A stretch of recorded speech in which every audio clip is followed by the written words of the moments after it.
There is a beautiful incident that occurred around Ashtavakra.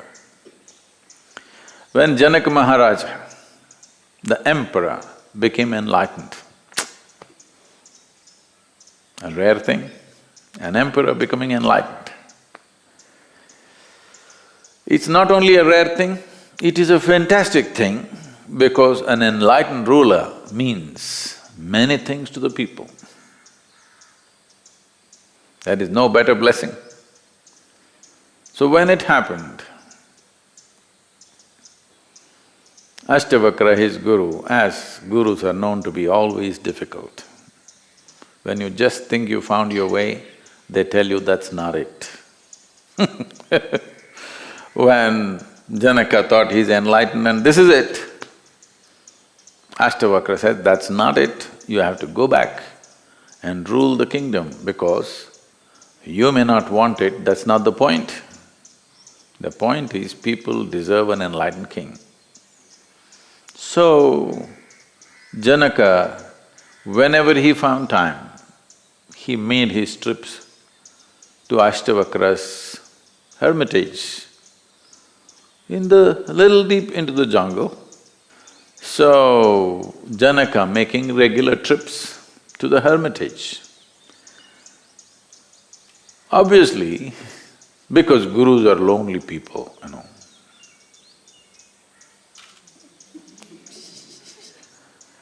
Because where to find enlightened company? Very difficult.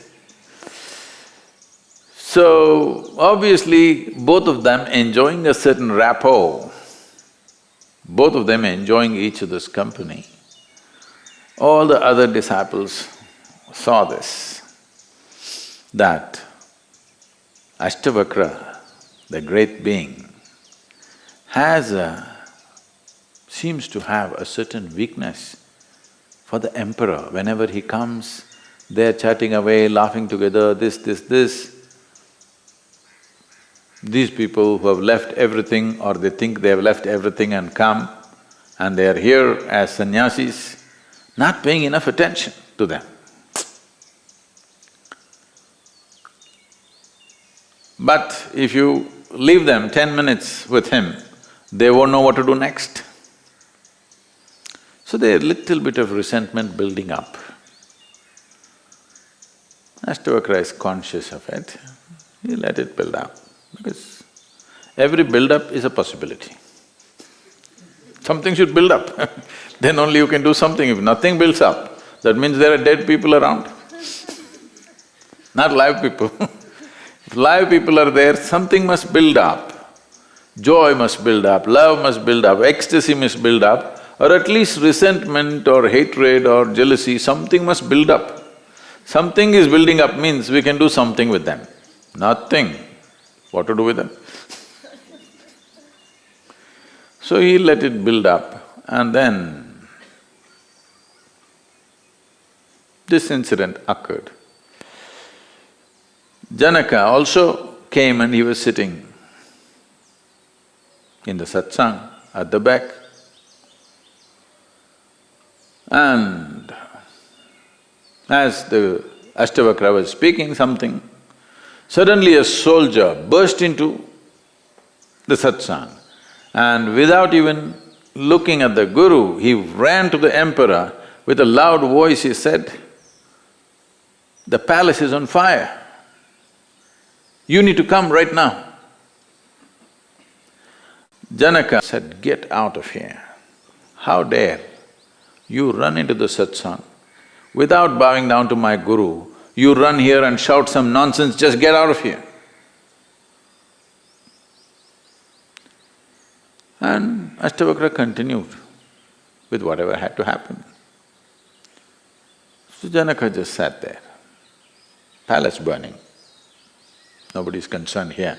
There, of course, they're screaming, but here, nobody's concerned. Then this continued, it's a lap of the master event, 3 days, you know. Till you feel your legs have had enough, it continues.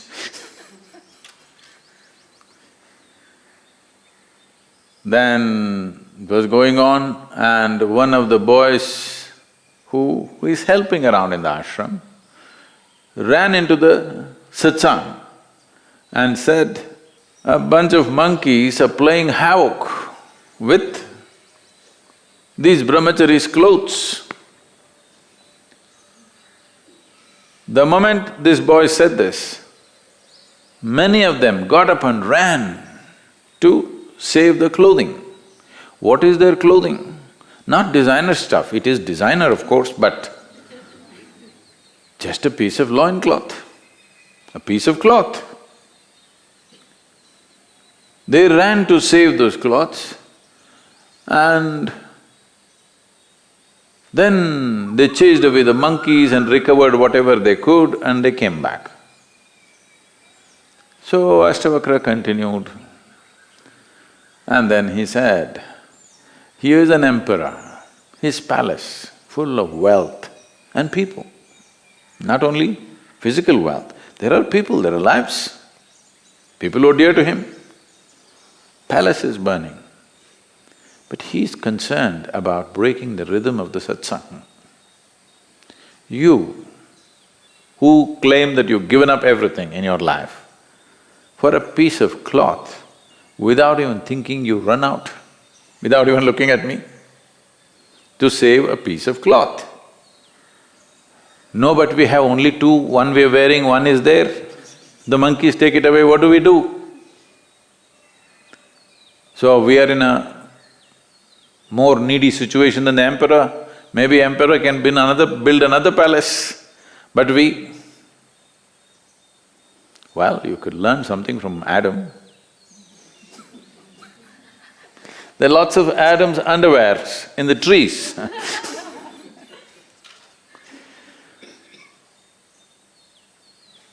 So Ashtavakra said, the question is not about what you possess, it's about how you possess. Even if you have a kingdom in your hands, you can hold it in a certain way. Kingdom is not necessarily outside in terms of wealth and people and money. For most people, their kingdom is their own body and their mind. How you hold it? If you hold it one way, it will make you bleed with pain. If you hold it another way, you will be spot on with life because it doesn't take effort to be life. I'm just reminding you, you are life. Hello? Yes, you are. Just see the rock which is standing next to you, how simple and easy it is. Yes or no? If you were not life, how simple and easy it is. This is why people want to drown themselves in alcohol and drug and excessive food and something else, or the toilet cleaning. Because in some way, you have discovered not being life is so simple and easy.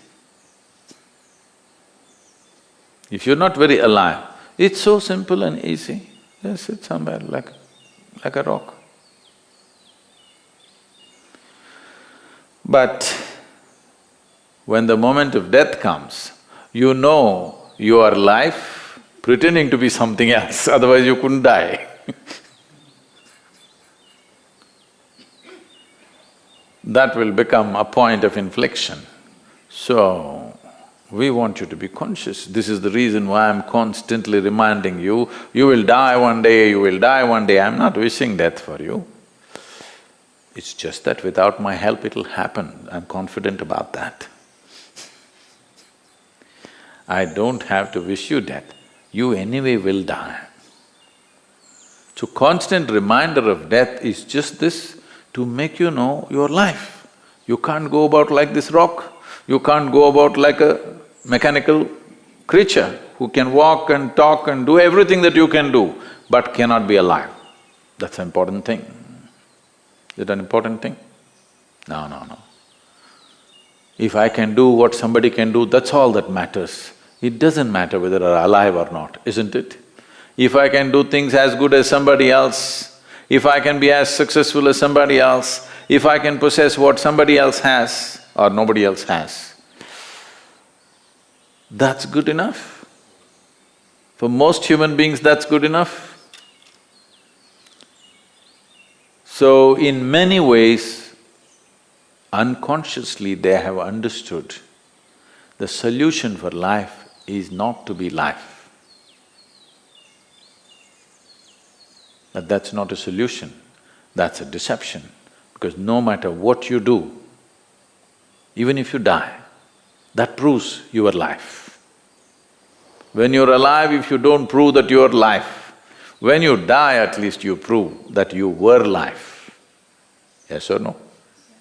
So you cannot escape this. Neither with tricks of life nor with death, you cannot escape this. So is it a trap?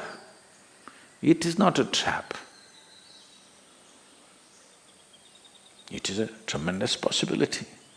The soil that you walk upon is aspiring to become life.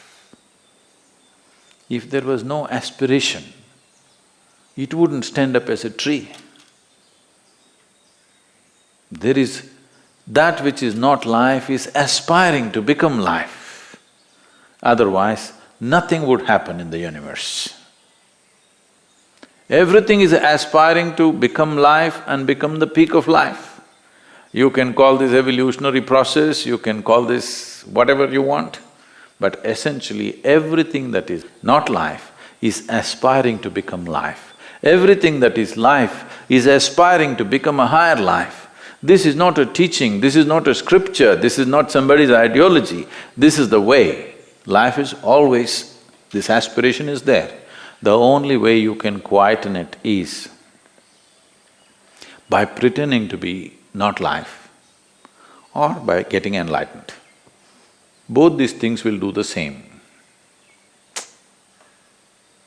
Same result, but worlds apart.